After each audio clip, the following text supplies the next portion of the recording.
السلام علیکم ورحمۃ اللہ وبرکاتہ۔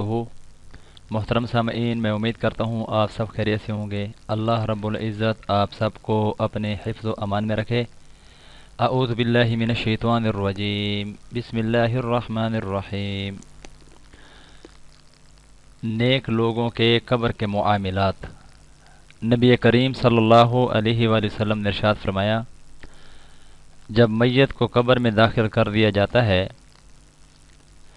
تو اسے ایسے لگتا ہے جیسے بس سورج ڈوبنے لگا ہو اور عصر کی نماز کا وقت جیسے قضا ہو رہا ہو۔ چنانچہ وہ اٹھ بیٹھتا ہے اور اپنی آنکھوں کو ملتا ہے اور فرشتوں سے کہتا ہے کہ مجھے چھوڑو، مجھے نماز پڑھنے دو۔ مکاشفۃ المصابیح رقم 138 ہے۔ محترم سامعین، یعنی جیسی ہماری زندگی ہوگی ویسی ہی موت بھی ہوگی۔